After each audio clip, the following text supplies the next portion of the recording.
আজিৰ শিতানত লৈছোঁ তৃতীয় শ্ৰেণীৰ নতুন বিজ্ঞানৰ অধ্যায় 1 পদাৰ্থ আৰু পদাৰ্থৰ অৱস্থা। বিভিন্ন পদাৰ্থ বা বস্তু। আমাৰ চাৰিওফালে চকু ফুৰালে আমি ভিন ভিন বস্তু দেখিবলৈ পাওঁ।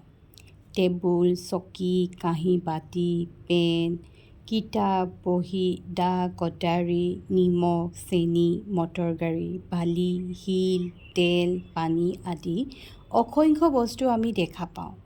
সেইদৰে পানী, মাটি, গছ-গছনি, জীৱ-জন্তু আদিও আমি দেখোঁ।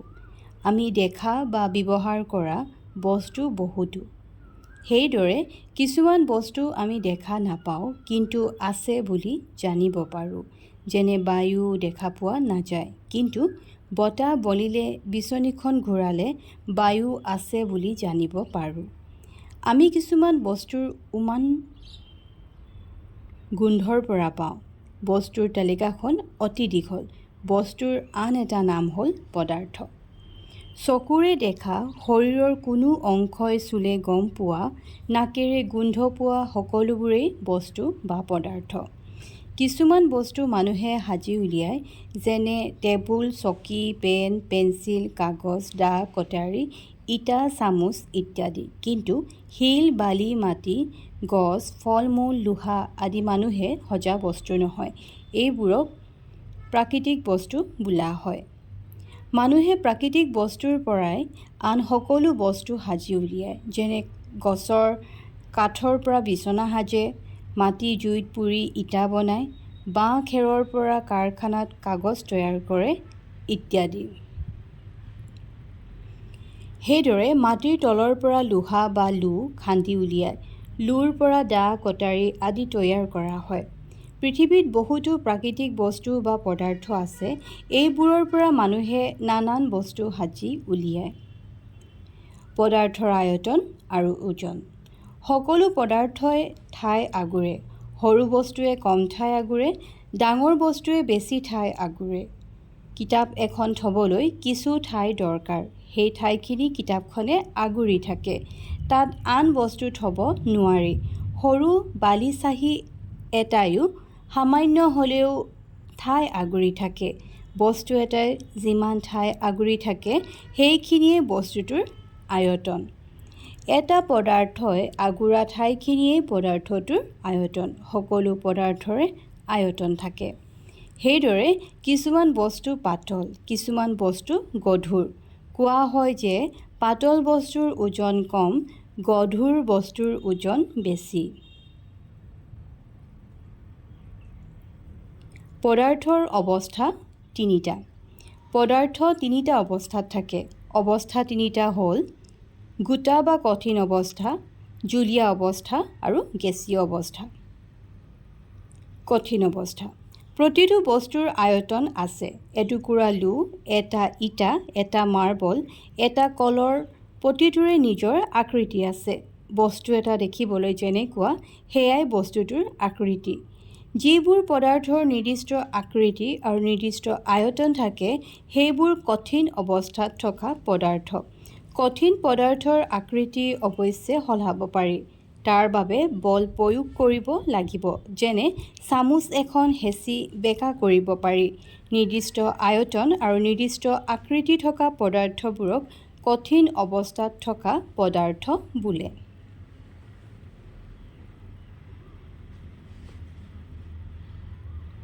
জুলীয়া অৱস্থা। কিছুমান পদাৰ্থৰ নিজৰ আকৃতি নাই। যেনে গিলাচ এটাত পানী ভৰালে পানীখিনিয়ে গিলাচটোৰ আকৃতি লয়। একেখিনি পানী বাতি এটাত থ'লে পানীখিনিয়ে বাতিটোৰ আকৃতি ল'ব। আকৌ পানীখিনি বটল এটাত থ'লে বটলটোৰ আকৃতি ল'ব। বাঁহৰ চুঙা এটাত থ'লে চুঙাটোৰ আকৃতি ল'ব। গতিকে পানী, গাখীৰ, কেৰাচিন, মিঠাতেল, পেট্ৰল, ডিজেল, ফেনাইল আদিৰ নিজৰ আকৃতি নাই। ইহঁতে পাত্ৰটোৰ আকৃতি লয়। কিন্তু এনেবোৰ পদাৰ্থই পাত্ৰটোত কিছু ঠাই আগুৰে, অৰ্থাৎ প্ৰতিবিধৰ নিৰ্দিষ্ট আয়তন আছে। এনেবোৰ পদাৰ্থ হ'ল জুলীয়া অৱস্থাত থকা পদাৰ্থ। নিৰ্দিষ্ট আয়তন থকা কিন্তু নিৰ্দিষ্ট আকৃতি নথকা পদাৰ্থবোৰক জুলীয়া অৱস্থাত থকা পদাৰ্থ বোলে। গেছীয় অৱস্থা। বায়ু, ধোঁৱা আদি আন প্ৰকাৰৰ পদাৰ্থ। এইবোৰ গোটা বা জুলীয়া পদাৰ্থৰ দৰে নহয়। ধোঁৱা, বায়ুৰ দৰে অৱস্থাটোকে গেছীয় অৱস্থা বোলে। এটা বটলত ধোঁৱা অলপ সুমুৱাই দিলে ধোঁৱাখিনি গোটেই বটলটোতে বিয়পি পৰে। একেখিনি ধোঁৱা ডাঙৰ বটল এটাত থ'লেও ই গোটেই বটলটোৰে ঠাই ল'ব। গতিকে ধোঁৱাখিনিৰ নিৰ্দিষ্ট আয়তন নাই, লগতে ধোঁৱাখিনিৰ নিজৰ আকৃতিও নাই। ইয়াক য'তে থোৱা হয় ই তাৰে আকৃতি লয়।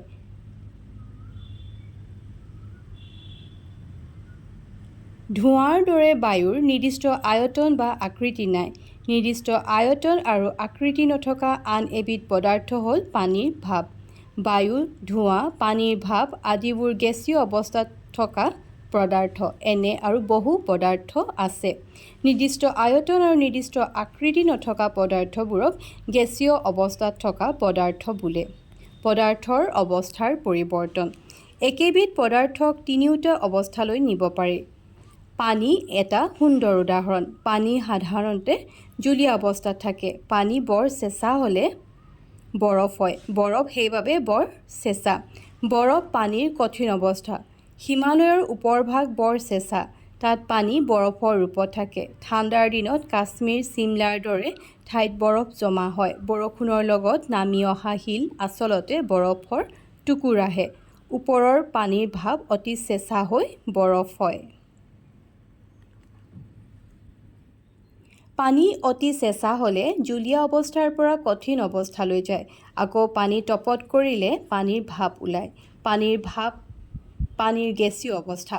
উতলাই থাকিলেই গোটেই পানীখিনি ভাপ হৈ যাব। নৈ, বিল, সাগৰৰ পানী অলপ অলপকৈ ভাপ হৈ থাকে। তাপ পালে পানী জুলীয়া অৱস্থাৰ পৰা গেছীয় অৱস্থালৈ যায়।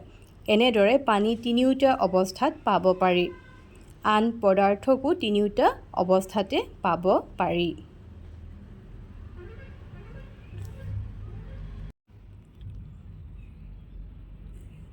প্ৰথম প্ৰশ্নটো হৈছে এতিয়া, পদাৰ্থ বা বস্তু কাক বোলে? চকুৰে দেখা, শৰীৰৰ কোনো অংশই চুলে গম পোৱা, নাকেৰে গোন্ধ পোৱা সকলোবোৰকেই বস্তু বা পদাৰ্থ বোলে। তাৰ পিছৰ প্ৰশ্নটো হৈছে, পদাৰ্থৰ আয়তন কাক বোলে? এটা পদাৰ্থই আগুৰা ঠাইখিনিকেই পদাৰ্থটোৰ আয়তন বুলি কোৱা হয়। সকলো পদাৰ্থৰে আয়তন থাকে। প্ৰাকৃতিক বস্তু কি? শিল, বালি, মাটি, গছ, ফল-মূল, লোহা আদি মানুহে সজা বস্তু নহয়, অৰ্থাৎ এইবোৰক প্ৰকৃতিৰ পৰা পোৱা যায়। এইবোৰকেই প্ৰাকৃতিক বস্তু বোলা হয়। পদাৰ্থৰ অৱস্থা কেইটা আৰু কি কি? পদাৰ্থৰ অৱস্থা তিনিটা। সেইকেইটা হ'ল গোটা বা কঠিন অৱস্থা, জুলীয়া অৱস্থা আৰু গেছীয় অৱস্থা। ৫ নম্বৰ প্ৰশ্নটো হৈছে, কঠিন অৱস্থাত থকা পদাৰ্থ কাক বোলে?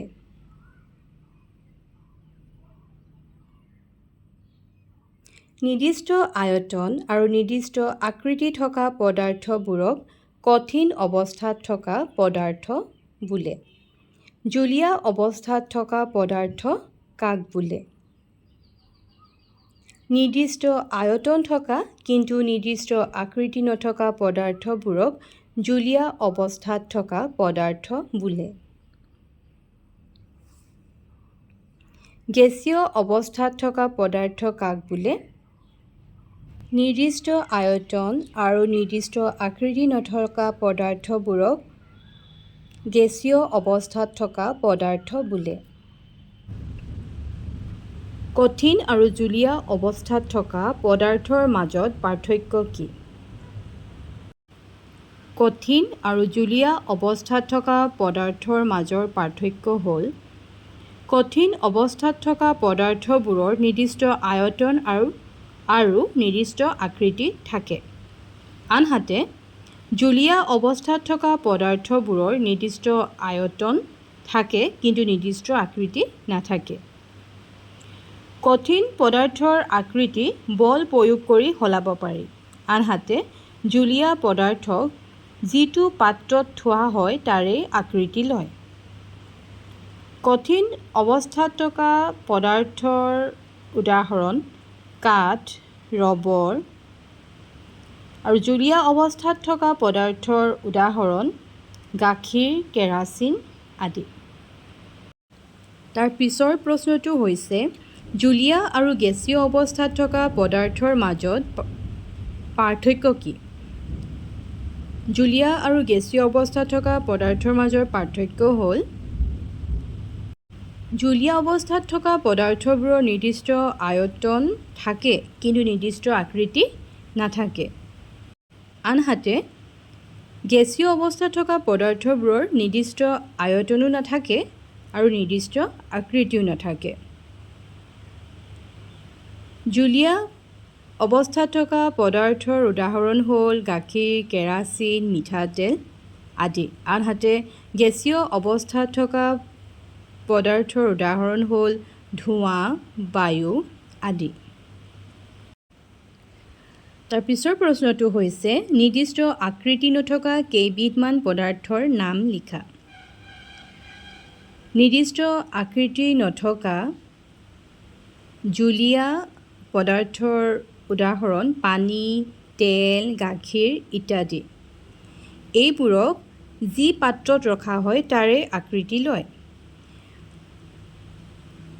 আৰু নিৰ্দিষ্ট আকৃতি নথকা গেছীয় পদাৰ্থৰ উদাহৰণ বায়ু, অক্সিজেন, কাৰ্বন ডাই অক্সাইড ইত্যাদি।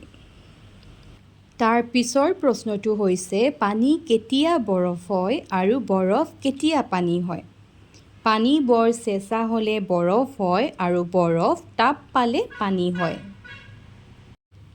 তাৰ পিছৰ প্ৰশ্নটো হৈছে পানী কেতিয়া ভাপ হয় আৰু ভাপ কেতিয়া পানী হয়?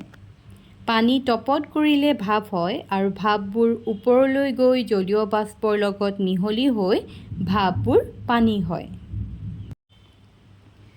৯ নম্বৰৰ শুদ্ধ উত্তৰকেইটা হৈছে ক প্ৰাকৃতিক বস্তু নোহোৱাকৈ মানুহে আন বস্তু সাজিব নোৱাৰে।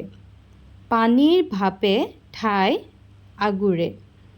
ধোঁৱাৰ নিৰ্দিষ্ট আয়তন নাই। এটা বস্তুৰ আয়তন একে ৰাখি আকৃতি বেলেগ বেলেগ কৰিব পাৰি।